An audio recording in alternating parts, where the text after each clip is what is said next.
Good morning, ladies and gentlemen. On behalf of the Chief of the Army Staff, I welcome you all to this annual Army Day press conference 2021. I am sanguine that this interaction will be useful and positive. Before we commence with your questions, may I request the Chief of the Army Staff to deliver his opening remarks. Jai Hind and good morning, everyone. And I would like to thank each and every one of you who have made it convenient to attend this event today, in spite of the COVID restrictions. And on this occasion, I would like to wish you all and all ranks of the Army, all officers, JCOs, Jawans, defense civilians, our Veer Naris, our families, our esteemed veterans, a very happy new year and best wishes on the occasion of Army Day. And through you all, I would like to also convey the best wishes from the Indian Army to all the citizens of our country for a very happy and prosperous new year.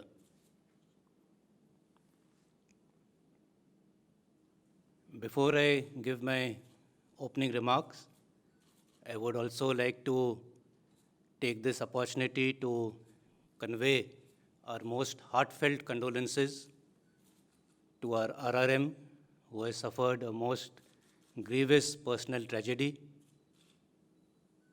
and we wish and pray for a speedy recovery.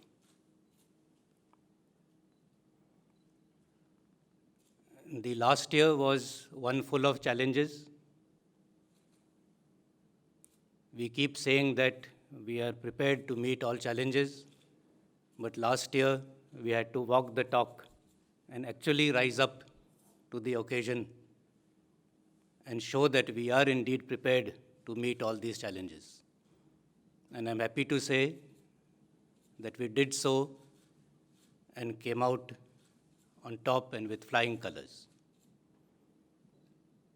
The challenges were multifarious, but main among them, of course, was the COVID and the situation on the northern borders. As far as the COVID pandemic is concerned, as early as the middle of February,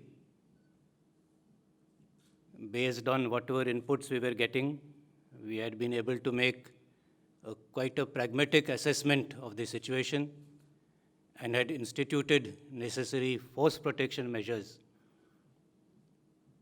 under Op Namaste, in which detailed instructions had been passed from the Army headquarters as well as through the medical channels on what all measures need to be instituted. Along with that, we also gave a free hand to our local commanders to institute all measures that they deem fit in their respective areas and garrisons. And I'm very happy to say that as a result of all this, we were able to maintain our operational preparedness. And as events unfolded during the course of the year, and when we needed all our units and formations to be deployed at short notice, these measures that we had instituted right from February onwards paid handsome dividends. There were, of course, some inconveniences caused because of the restrictions which had to be put in place, but I think in the larger interest, those were necessary. And while we were ourselves coming to terms with the COVID pandemic and instituting all these measures, we also reached out and gave help to all the state governments and our citizens to tackle this pandemic. We had opened a number of quarantine camps. We facilitated their treatment. They returned to their respective homes once their quarantine period was over. And I would like to make special mention of the yeoman service and the selfless and dedicated service put in by our medical fraternity, who have day in and day out for the last 6 months been treating the COVID patients, be it in service hospitals or be it in the civilian facilities, without a care for their own health and security. I must put that on record. As far as the situation on the northern borders are concerned, before that, I would like to briefly touch on the western front. Pakistan continues to embrace terror and terrorism as an instrument of state policy. However, we are very clear that we have zero tolerance for terror, and we reserve our right to respond at a time and place of our own choosing and with precision. And this is a clear message that we have sent across, that we will not tolerate any such kind of activity.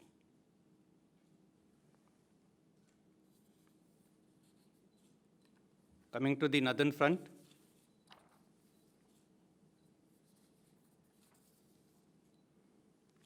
it is not only eastern Ladakh, but we have maintained a high state of alertness all along our northern borders. And as of now, keeping the threat perception in mind, we have gone in for our winter posture and our winter deployment. But as I said, we are alert and ever ready to meet any challenges. 8 rounds of talks between the corps commanders have taken place. We are now awaiting for the dates for the 9th round of talks, and I'm sure that through dialogue and discussion, we will be able to reach an amicable solution based on the principle of mutual and equal security and in consonance with the talks and the understandings which resulted as outcome of the meetings between the respective defense ministers and the respective foreign ministers. So I'm very hopeful for a positive situation. But as I said, we are ready to meet any eventuality. All the logistics aspects have been very well taken care of, whether it is clothing, ration, habitat. There is no cause for concern at all on that front.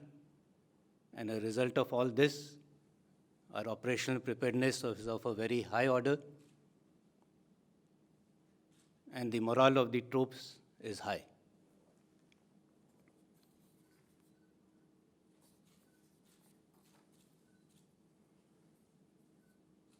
But what has clearly emerged out of whatever has transpired in the last year is the need for us to restructure and for us to enhance our capabilities. As far as capability development is concerned, all-round development has taken place. We have signed a number of contracts in the last year,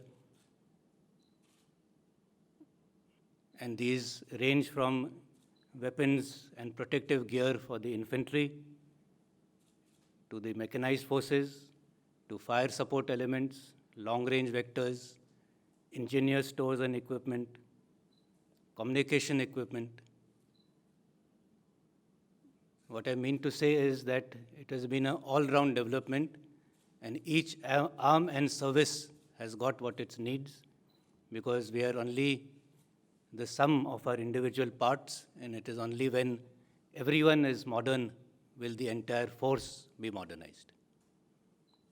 And I'm also glad to say that more than 80 to 85% of the contracts which have been signed are with our own Indian companies as part of our efforts to indigenize and in keeping with the Honorable Prime Minister's call for a Atmanirbhar Bharat. We have also got the necessary budgetary support to keep pace for our modernization plans. And these plans and these contracts which were signed is part of the acquisition plan which had been catered for. And we have got the necessary budgetary support for that, and for which we are thankful to the government and the Honorable Finance Minister for supporting us.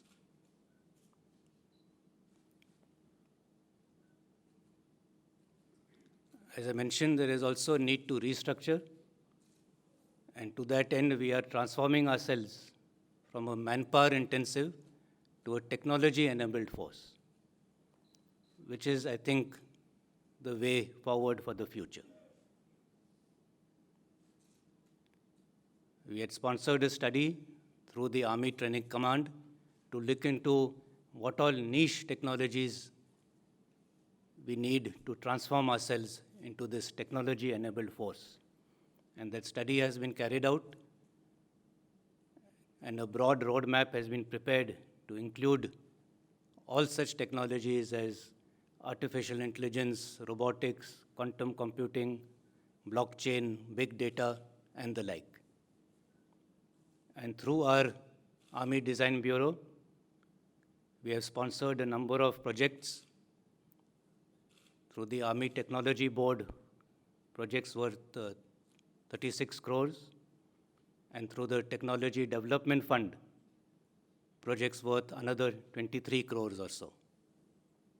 So as I said, we are well on our way to transforming ourselves and restructuring ourselves to meet the challenges of the future.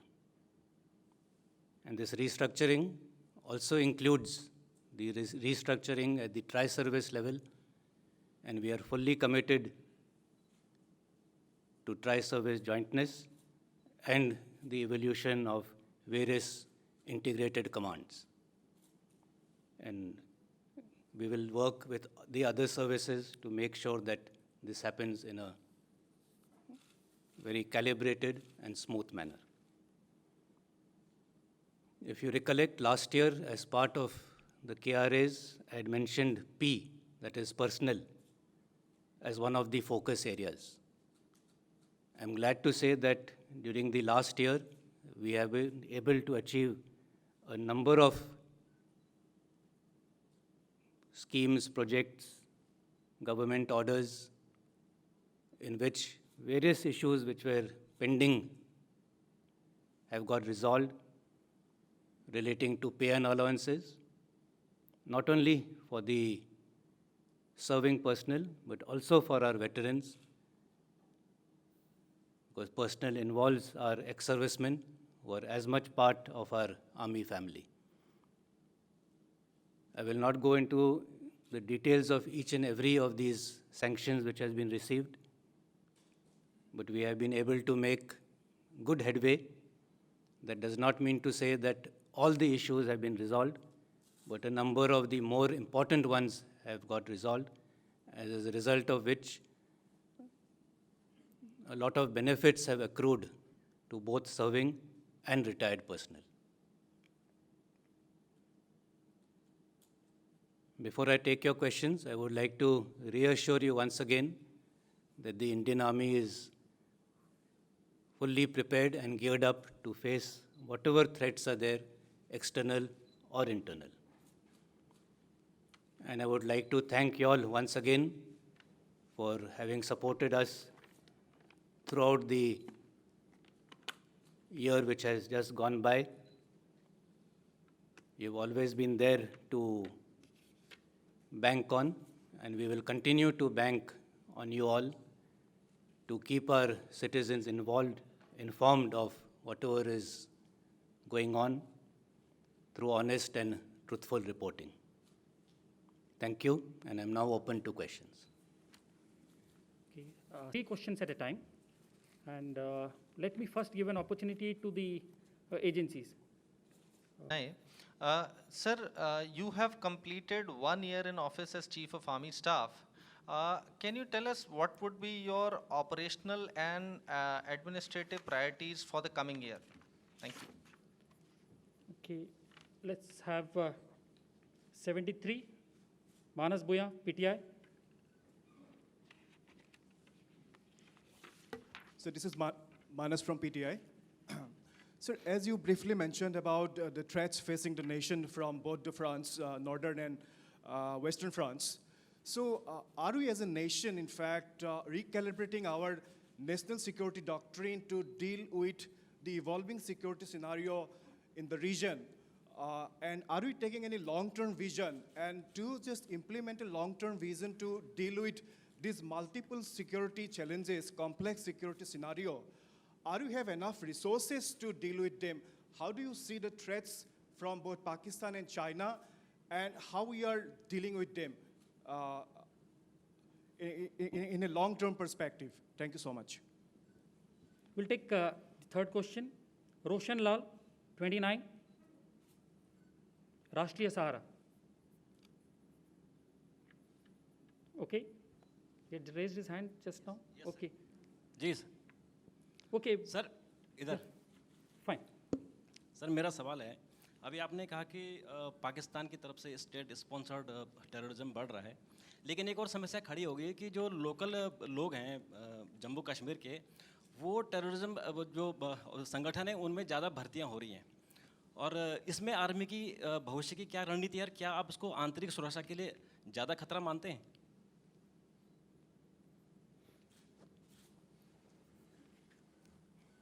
Thank you. I'll try and answer each of these questions. For the first year in office, our priorities were always to ensure the sovereignty and territorial integrity of the country, to maintain high levels of preparedness, continue with our capability development as part of the long-term integrated perspective plan and within the allocated budgets. Also look into the human resource aspects, which I had briefly mentioned, and of course, look after our Veer Naris and the ex-servicemen, our veterans. I think these priorities do not change from year to year, and this will continue to be our priority, more or less in the same order. We will continue to ensure that we are always prepared and operationally ready to meet all eventualities, both external and internal, and prepare our forces, arm and equip them and train them to meet these challenges.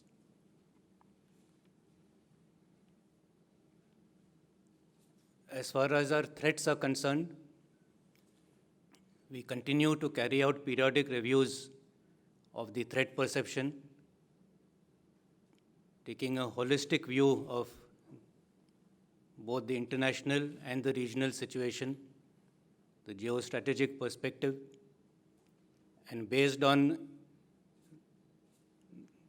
this reassessment and overview that we carry out, reappraisal that we carry out, we keep modifying our own plans and strategies.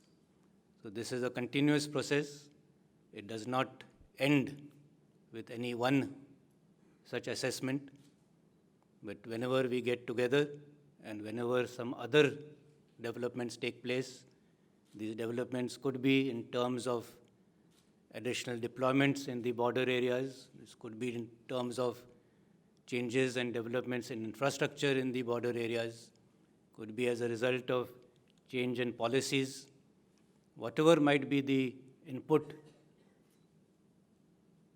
based on that, we carry out these reappraisals. But there is no doubt that Pakistan and China together form a very potent threat, and there is an aspect of collusivity which cannot be wished away, and that is also very much part of our strategic planning and calculus when we are formulating our plans.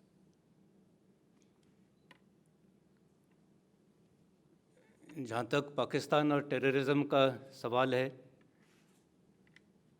आपने जिक्र किया है कि अभी भी recruitment जो है अलग अलग तंजीमों में अभी भी जारी है। ये ज़रूर है कि हम पिछले साल या हर साल हमारे सक्सेसफुल ऑपरेशंस में कई टेररिस्ट मार गिराते हैं,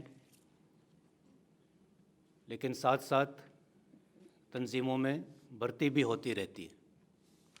तो हमारी हमेशा यही कोशिश रहती है कि कैसे ये नीचे से लोग जो भर्ती हो रहे हैं उनको रोका जाए, और इसीलिए हमारे ये ऑप सद्भावना प्रोजेक्ट होते हैं जिनमें हम आवाम के पास जाते हैं, ख़ास करके जो युवक हैं जो बहकावे में आके इन तंजीमों के साथ जुट जाते हैं। तो ये एक लगातार हमारी कोशिश रहती है, और मैं ये कहना चाहूँगा कि इन कोशिशों की वजह से जो भर्ती है वो हर साल थोड़ी थोड़ी कम होती जा रही है। थोड़े अप एंड डाउन ज़रूर होते हैं, और मुझे पूरी उम्मीद है कि एक होल ऑफ गवर्नमेंट अप्रोच से जैसे जैसे डेवलपमेंट होता रहेगा, जैसे जैसे और मौके मिलेंगे एम्प्लॉयमेंट के लिए, वैसे वैसे ये जो भर्ती हो रही है वो घटती जाएगी, और जो सुरक्षा स्थिति है उसमें बढ़ोतरी होगी। Okay, questions? Yeah. I can see 37.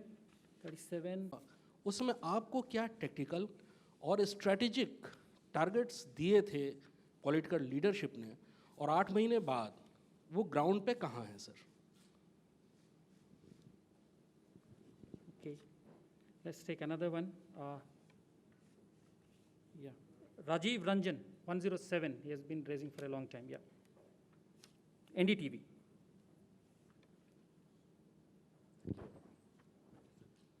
Sir, Rajeev Ranjan, NDTV India. मेरा सवाल है कि क्या इस तरह की खबर मीडिया में आई है कि पूर्वी लद्दाख से चीनी सैनिक वापस हुए हैं? तो हुए हैं तो कितने हुए हैं? क्या हम लोग भी पीछे हटे हैं? और क्या अब एलएसी को एलओसी मान लिया जाना चाहिए? Okay. 03. Abhishek Bhalla. India TV. India Today TV. Good morning, sir. I'm Abhishek Bhalla from India Today TV. Sir, can you tell us the expanse of Indian territory that is in Chinese occupation, and in that sense, has the status quo been changed? If yes, what are we exploring? And if no, what is the way forward?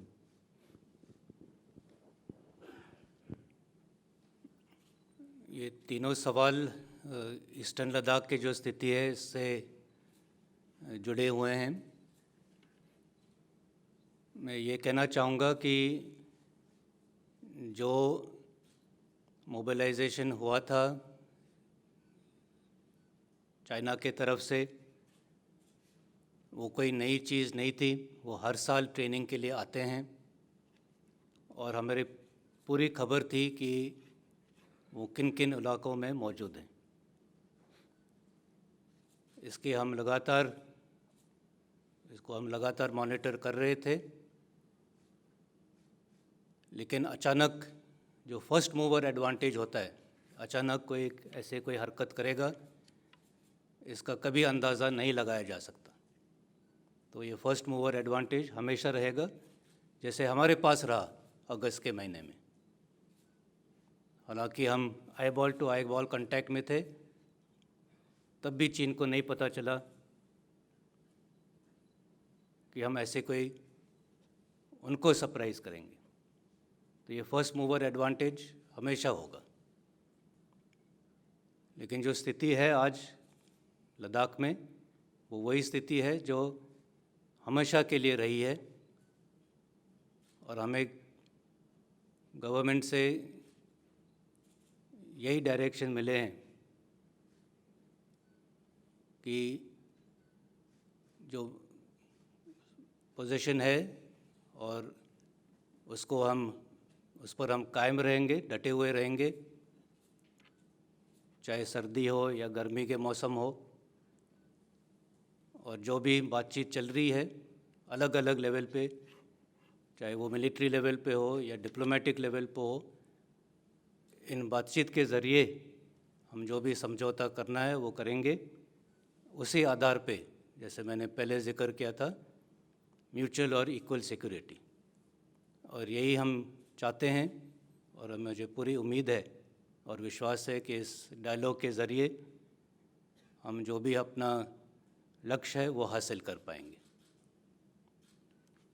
Next set of questions.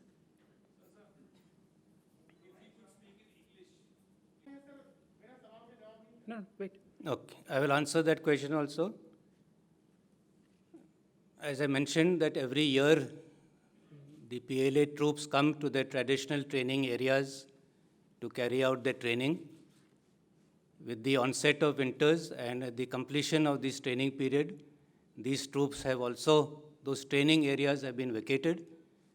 And since those training areas have been vacated, it would be fair to assume that those troops who had come, who were in the depth areas on the Tibetan plateau, have gone back to their garrisons, and that is the reduction in the strength on the plateau, in the Tibetan plateau, that has taken place. However, there has been no decrease in strength either on their side or on our side as far as the friction points are concerned. Next, 91, Sumit Kumar Singh, IANS.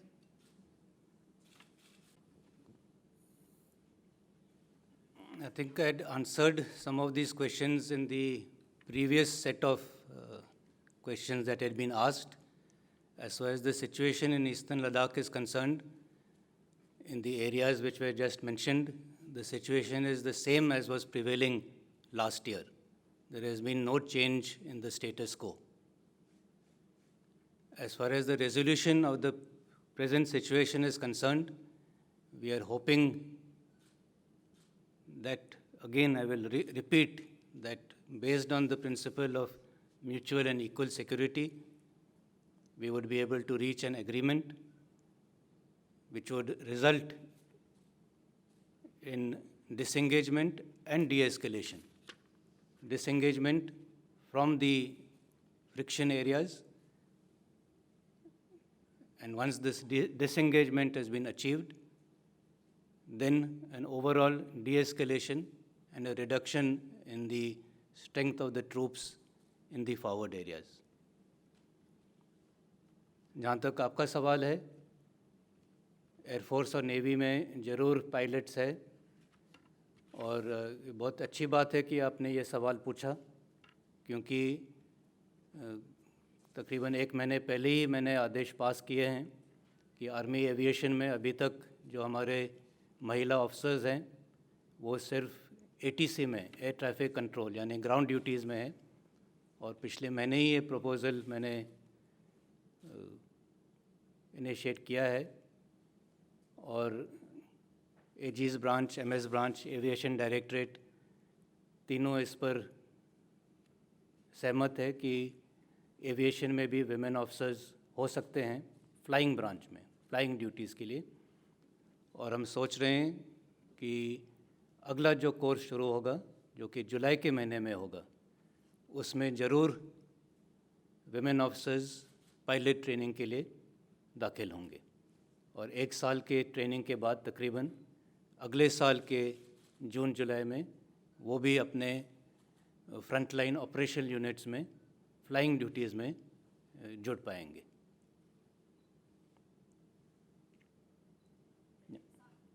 Integrated theatre commands. No.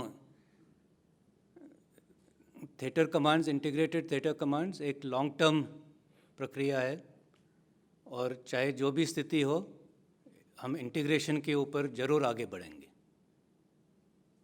और मैं ये समझूंगा कि ये अच्छा मौका है कि हम इससे जो हम एक्सपीरियंस गेन कर सकते हैं उसको लेकर हम जो इंटीग्रेटेड थिएटर कमांड का जो ढांचा है वो उसको हम और भी अच्छा बना सकें। लेकिन इंटीग्रेटेड थिएटर कमांड चाहे लैंड, एयर या मैरीटाइम हो, ये ज़रूर होंगे और इसके ऊपर हम पूरा हमारा साथ देंगे कि ये प्रक्रिया जो है वो आगे बढ़े। 14, Pranjali Singh from Lok Sabha TV.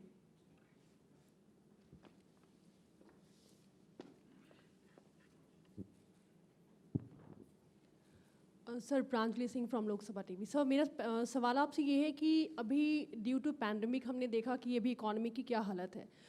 इस बार सर विंटर में हमारी जो एक्स्ट्रा डिप्लॉयमेंट है और साथ में जो फौज के मॉडर्नाइजेशन पे हम काम कर रहे हैं, उसमें आने वाले बजट से सर इंडियन गवर्नमेंट से आपकी एक्सपेक्टेशन क्या है और आप कैसे बैलेंस कर रहे हैं और आगे बैलेंस करने की आपकी तैयारी क्या है?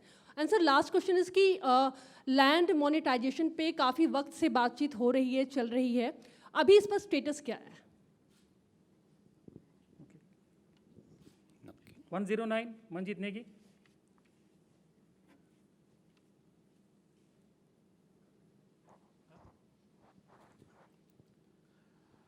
जनरल साहब, आपकी हाल की यात्रा रही है दक्षिण कोरिया और सऊदी अरब की। नज़र नहीं आ रहे। हाँ, ओके, ठीक है। मेरा सवाल ये है कि आपकी दो महत्वपूर्ण यात्रा रही हैं दक्षिण कोरिया की और सऊदी अरब की। चीन और पाकिस्तान के संदर्भ में आपको लगता है कि कितनी महत्वपूर्ण है सामरिक तौर पर ये दोनों यात्राएं? और एक छोटा सा सवाल,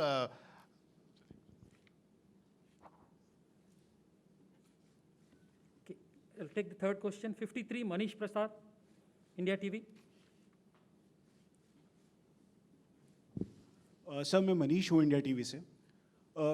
लाइन ऑफ एक्चुअल कंट्रोल की बात लगातार की जा रही है। इस समय जो हाई ऑल्टीट्यूड इंजरीज़ या फिर कैजुअल्टीज़ हैं लाइन ऑफ एक्चुअल कंट्रोल और नियर बाई एरियाज़ में, वो कितनी हैं, उसके ऊपर क्या डिटेलिंग है? और क्या आने वाले टाइम पे जो इस समय line of actual control 3488 kilometres का पूरा एरिया है, उसके साथ साथ जो एडजॉइनिंग हाई ऑल्टीट्यूड रीजन्स हैं LOC पे भी, उस पर भी इस तरीके की सिचुएशन बनी है?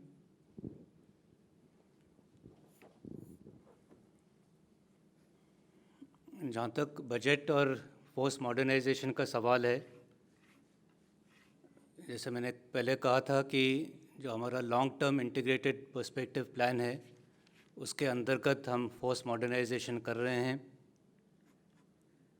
स्थिति को देखते हुए और बजटरी एलोकेशंस को देखते हुए ये प्रायोरिटीज़ चेंज होते रहते हैं और प्रायोरिटाइज करके हम अपनी मॉडर्नाइजेशन का जो प्लान है उसमें भी हम जो बदलाव लाने हैं वो लाते रहते हैं। लेकिन हालात को देखते हुए जो भी हमने गवर्नमेंट से मांगा है वो हमें ज़रूर मिला है। और पिछले साल हालांकि सभी मिनिस्ट्रीज़ को बताया गया था कि एक हर क्वार्टर में 25% की जगह सिर्फ 20% ही एक्सपेंडिचर करना है, उस किस्म की कोई रिस्ट्रिक्शंस मिनिस्ट्री ऑफ डिफेंस पर नहीं थी। और जो आरी स्टेज है उसमें भी हमें पूरी उम्मीद है कि आरी स्टेज में, और हमें पूरा भरोसा है कि अभी जो आरी स्टेज का रिवाइज्ड एलोकेशन घोषित किया जाएगा उसमें भी हमें खास करके रेवेन्यू एक्सपेंडिचर के लिए और फंड्स मिलेंगे, जिससे कि जो भी और भी हमने काम करना है बाकी फाइनेंशियल ईयर में वो हम पूरा कर पाएंगे। जहाँ तक लैंड मोनेटाइजेशन का सवाल है, इस पर भी काफ़ी प्रोग्रेस हुआ है और अभी हमें लैंड के बदले इक्वल वैल्यू इंफ्रास्ट्रक्चर लेने की इजाज़त मिली है। तो इस पॉलिसी के होते हुए, इस पॉलिसी के अंतर्गत हम ये मोनेटाइजेशन की कार्रवाई को आगे ले जाएंगे। लेकिन अभी इस वक्त क्योंकि ये कोविड वाला सिचुएशन है तो जो लैंड प्राइसेस है उसमें भी गिरावट हुई है। तो इसलिए इस वक्त हम इस लैंड मोनेटाइजेशन और उसके बदले जो EVI की कार्रवाई है उस पर हम थोड़ा वेट कर रहे हैं, ताकि जब स्थिति सुधरेगी तब हम इसको और आगे ले जाएंगे। लेकिन ये ज़रूर एक चीज़ है जो बहुत आवश्यक है और बहुत अच्छा होगा तीनों सर्विसेज के लिए, कि जो अनयूज्ड लैंड है, जैसे कि कैंपिंग ग्राउंड है पुराने ज़मानों के, या जो लैंड है जिसका अभी हमें उपयोग नहीं है, जैसे मिलिट्री फार्म क्लोज़ होने के बाद वो जो सरप्लस लैंड हुई है, इन किस्म के लैंड के बदले में इक्वल वैल्यू इंफ्रास्ट्रक्चर बना के हमारे बहुत सारे जो बजटरी कंस्ट्रेंट्स हैं वो भी दूर होंगे।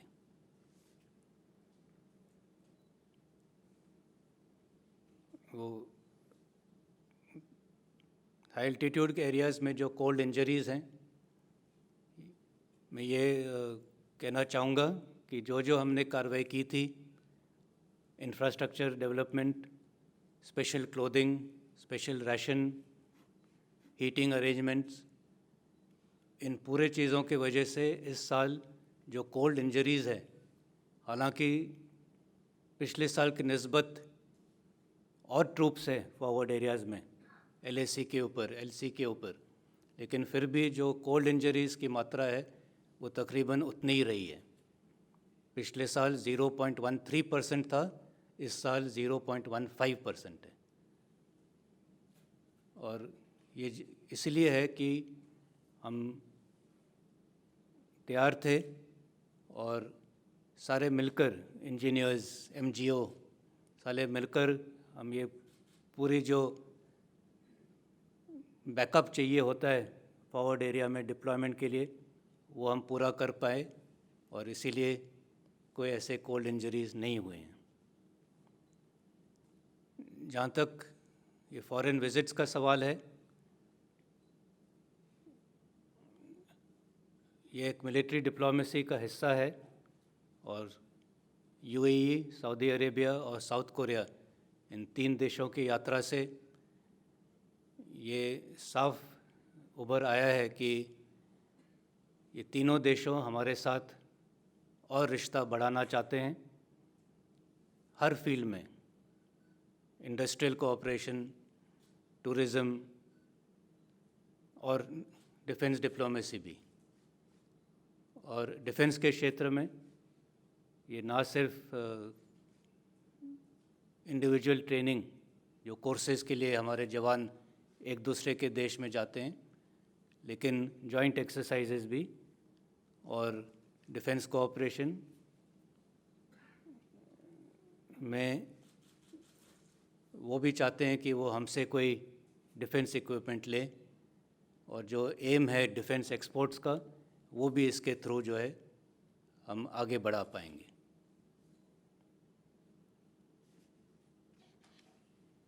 I think we can ask this side. You are biased to the right. Right, sir. 13. Yeah, Sumit Chaudhary, TV9. Sumit Chaudhary from TV9. Sir Sumit Chaudhary from TV9 Bharatvarsh. Sir मेरा सवाल आपसे ये था कि मई महीने से पिछले साल से ईस्टर्न लद्दाख में जो सिचुएशन है वो eyeball to eyeball है, लेकिन क्या LAC के दूसरे पार्ट्स में भी, यानी अरुणाचल में या सेंट्रल कमांड में भी सिचुएशन इसी तरीके की है, और क्या कुछ नए इनपुट मिले हैं खास तौर पे चीन की तरफ से नए इंफ्रास्ट्रक्चर बनाने के इन एरियाज़ के अंदर भी?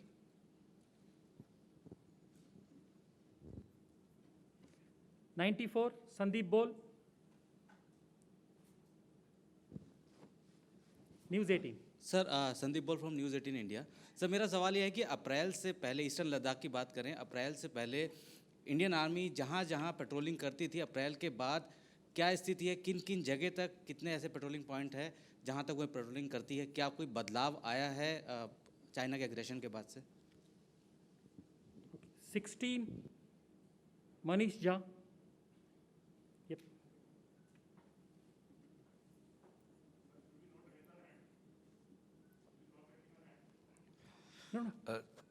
Sir This is Manish Kumar Jha from Business World. Sir, this is regarding the recent research done by USI, which raises critical gap in addressing the mental health of Jawan within the army. I understand it is more than a million forces, and army has taken some specific steps to address it. But could you talk about some of the more initiatives which you plan to take and which should perlocate down to the company level, which addresses such a critical gap? Because at about 100 Jawan die suicide every year, as the data talks about within the Indian Army, and it also affects the morale of our Jawan at the very bottom up to the higher level, sir. Thank you very much. मैं जो दूसरा सवाल था उसका जवाब पहले दूंगा, और जो ईस्टर्न लद्दाख में स्थिति है, पेट्रोलिंग है, इसके बारे में मेरे ख्याल से मैं 2 बार बता चुका हूँ कि जो स्थिति पहले थी वो भी अभी वैसे ही है, उसमें कोई बदलाव नहीं आया है। जहाँ तक दूसरे इलाकों की बात है,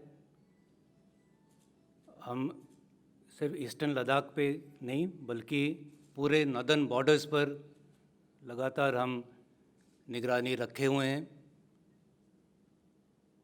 सेंट्रल सेक्टर और ईस्टर्न कमांड के एरिया में ऐसे आईबॉल टू आईबॉल डिप्लॉयमेंट नहीं है, लेकिन यहाँ पर भी फ्रिक्शन पॉइंट्स हैं, और इन इलाकों में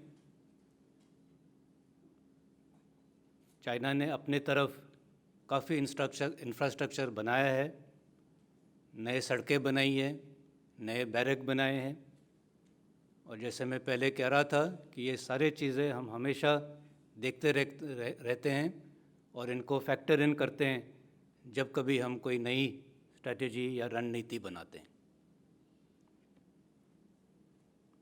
जो आपने ये सवाल पूछा है स्ट्रेस के बारे में, ये रिपोर्ट मैंने भी पढ़ी है। ये मैं कहना चाहूँगा कि ये जो रिपोर्ट बनाई गई, इसका जो सैंपल साइज़ था वो सिर्फ 400 था, और ये मैं समझता हूँ कि एडिक्वेट सैंपल साइज़ नहीं है। अगर आपको 99% एक्यूरेसी चाहिए हो विथ 1% मार्जिन ऑफ एरर, तो इस किस्म के स्टडी के लिए तकरीबन 19,000 सैंपल लेने चाहिए थे, और अगर 95% एक्यूरेसी चाहिए वो फिर नीचे आ जाएगा तकरीबन 7-8 हज़ार सैंपल साइज़। तो ये 400 का सैंपल लेके इसके ऊपर हम नहीं कह सकते कि स्ट्रेस है या स्ट्रेस नहीं है। हो सकता है कि स्ट्रेस है भी, मैं भी स्ट्रेस्ड हूँ, लेकिन स्ट्रेस जो है वो बुरी बात नहीं होती है। स्ट्रेस होने से जो है अच्छा काम भी होता है। तो ये हुआ जहाँ तक वो स्ट्रेस की बात है, लेकिन इससे निपटने के लिए हमने कई कदम उठाए हैं, कई एडवाइजरी दिए हैं। क्या क्या फैक्टर्स हो सकते हैं स्ट्रेस के लिए? किसी के बच्चे नहीं हो रहे हैं, शादीशुदा जो हैं, किसी की शादी नहीं हो रही, किसी के लड़कियां 12वीं क्लास में हैं, उसका भी स्ट्रेस होता है कि अच्छा रिज़ल्ट आएगा या नहीं आएगा, एडमिशन कहाँ होगा। जिनके बड़े बच्चे हैं उनकी शादी होगी या नहीं होगी, उसका भी स्ट्रेस होता है। तो ये सारे हमने फैक्टर्स एनालाइज किए हैं, और इसी को मद्देनज़र रखते हुए जो लोग इन कैटेगरीज़ में हैं उनसे लगातार हम कंपनी कमांडर सीओ लेवल पर बातचीत करते रहते हैं, और जो भी अगर कुछ समस्या हो उसका हल निकालने की कोशिश जारी रहती है हमारी। और मैं ये कहना चाहूँगा कि एक्चुअली सुसाइड के जो आंकड़े हैं वो नीचे आए हैं, बड़े नहीं हैं। तो आपकी खबर मुझे पता नहीं कहाँ से है, लेकिन मेरे फैक्ट्स एंड फिगर्स ये दिखाते हैं कि सुसाइड फिगर्स एक्चुअली कम हुए हैं year on year. No, totally incorrect.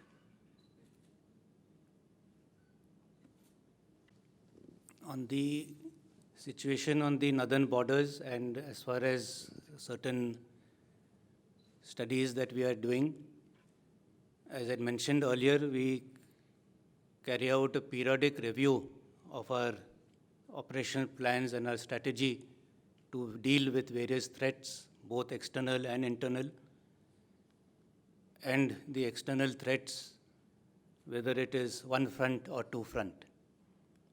And based on these reviews that we carry out, certain amount of rebalancing, if you would like to call it that, rebalancing does happen. This is a continuous and ongoing process. And as the events in Eastern Ladakh had shown, that there was indeed a requirement of carrying out a certain amount of rebalancing towards our northern borders, and that is what we have now put into place. 8 rounds of talks have taken place between the military commanders on either side. Each of these rounds has been either preceded or followed by a diplomatic level engagement through the WMCC. So the talks are an ongoing process. We will ensure that through the medium of these talks, we reach a solution which is acceptable and not detrimental to our interests. And if the talks get prolonged, so be it. And we are prepared to hold our ground where we are for as long as it takes to achieve our national goals and interests. जहाँ तक budget का सवाल है, मेरे ख्याल से इससे पहले भी इसके ऊपर बताया था कि हमारे जो डिमांड्स हैं कैपिटल और रेवेन्यू, वो हमने मिनिस्ट्री ऑफ डिफेंस के थ्रू आगे भेजे हैं, और मुझे पूरी उम्मीद है कि जो भी हमारे रिक्वायरमेंट्स हैं, ओवरऑल जो नेशनल बजट है उसको मद्देनज़र रखते हुए हमें ज़रूर मिलेंगे। अगर आप पिछले साल का भी बजट देखें तो जो सेंट्रल गवर्नमेंट एक्सपेंडिचर था उसका तकरीबन 15% सबसे बड़ा हिस्सा डिफेंस बजट में था। तो किसी भी किस्म से और किसी भी तरीके से आप देखो तो जो डिफेंस के लिए जो भी आउटले करने की ज़रूरत है वो मेरे ख्याल से गवर्नमेंट कर रही है, और इस पर भी हमें आश्वासन दिया गया है कि स्थिति को देखते हुए अगर कोई एडिशनल रिक्वायरमेंट हो तो वो भी पूरी की जाएगी। Okay, next set of questions. We have Manu Pabbi, 36, Economic Times. I think I had clarified earlier that every summer for the summer training, a number of units and formations of the PLA come into the Tibetan Plateau for the training. And at the end of the training year, especially as the winter set in, many of these units go back. And these are the areas, these traditional training areas that have been vacated. We should not read too much into either their presence in these training areas or their absence and going back from these training areas. These areas are well in depth, as much as anything from 500 to 1500 kilometers away from the borders. But all the same, we keep an eye on them because these are the forces which could be mobilized and reach the borders in 24 to 48 hours. So therefore, the necessity of keeping a watch on all the deployments in the Tibetan Plateau. But as I said, we need not lay too much significance on these comings and going. But what is more important is that the border areas, where the eyeball-to-eyeball confrontation is there, and the various friction areas which are there, there has been no reduction of troops in these particular areas, and that is where we have to be more concerned and careful. Connected to this is the question of collusion between Pakistan and China. there is no doubt that a collusive threat exists. This is not just something which was part of some strategy paper or loud thought process, but it is very much manifesting itself on the ground. There is indeed increased cooperation between China and Pakistan in both military and non-military fields, and a two-front threat is very much something that we have to be prepared to deal with. And in dealing with such a threat, we will of course have to see which is the more serious threat and prioritize and deal with that first. The AK-203, the negotiations are at an advanced stage. There were some last-minute hitches and hiccups, but I believe that those have been ironed out now, and I'm hopeful that the final contracts should be signed very soon. As far as the Look-East policy is concerned, that is a very good initiative by the government. It is not something new. It has been there for the last many years. And I do believe that as part of this Look-East policy, the armed forces, all three, Army, Navy, Air Force, have a very important role to play in furthering the government's Look-East policy. We'll have the last question, last set of questions. Shrin Joy has been raising his hand for a long time. Sir, it's the government's decision, of course, but it has to be initiated by the army. We know that about 6 months ago, 20 of our bravehearts died in the Galwan area. Has the army initiated any process in terms of awards to honor some of these soldiers, brave soldiers who died? And I know a decision will be taken or announcement will be made in about 10 days, but what can you tell us about what the army has done to honor these brave men? 92, Shreya Dhondiyal, CNN IBN.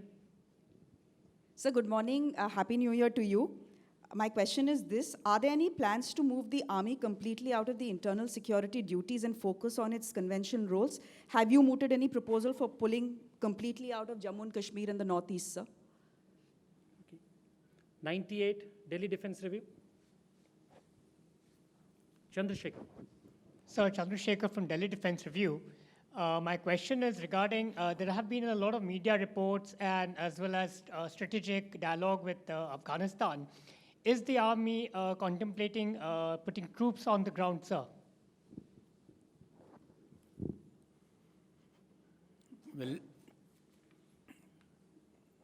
as far as honors and awards are concerned, it is not just for the officers and jawans who were martyred at Galwan,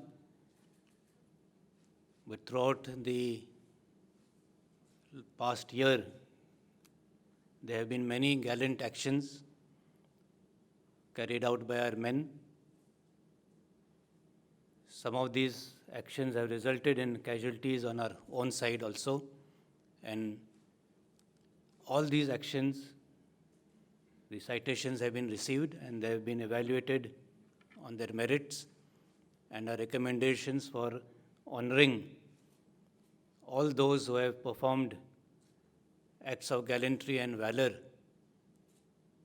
have been forwarded to the ministry for its final approval. But suffice to say that all those who have contributed in upholding the security and sanctity of the country, their acts will be recognized in some way or the other. As far as internal security duties is concerned,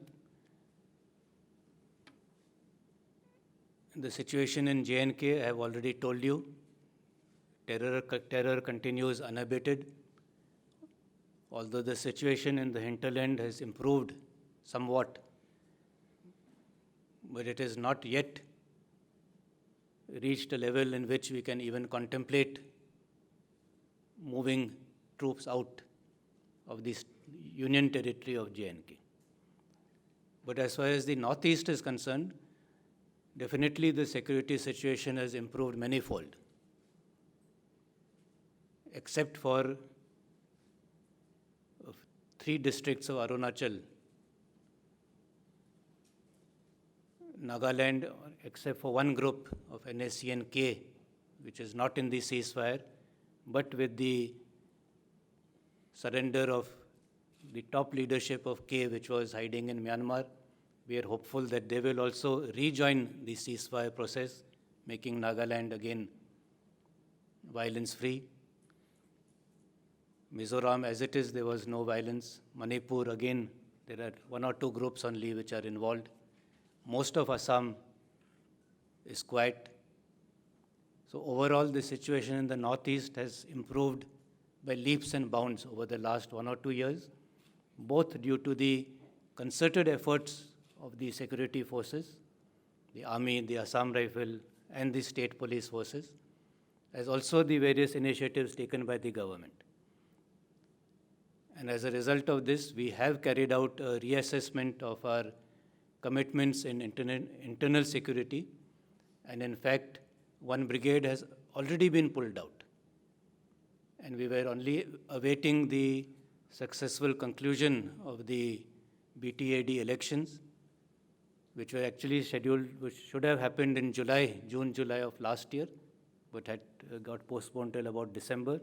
And once that stabilizes, we will be able to pull out further at least 1 or 2 more brigades, and with that, hand over the law and order situation to the state police apparatus and the other CAPFs, and then be able to concentrate fully on our primary task, that is to deal with external threats. But side by side, I would also like to say that certain emergent requirements do keep coming up, especially in aid to civil authorities, and for that we have to step up to the plate and make ourselves available so that these emerging situations are also dealt with, especially when it comes to HADR, disaster relief. You would be aware that even now there is a major fire going on in the Zoko Valley in Nagaland. There was an oil fire in the oil well in Baglijan. So in all these places, although we would like to concentrate only on our primary task, that is to deal with external threats, we do have to get involved from time to time to deal with these other things, because whatever we do, ultimately, we do it for the well-being of our citizens and for our people. As far as Afghanistan is concerned, there are no plans whatsoever to commit boots on ground, and neither do we envisage such a scenario developing in the near future. Thank you. With that, due to shortage of time, we will come to an end. We'll go in for lunch, and some of you.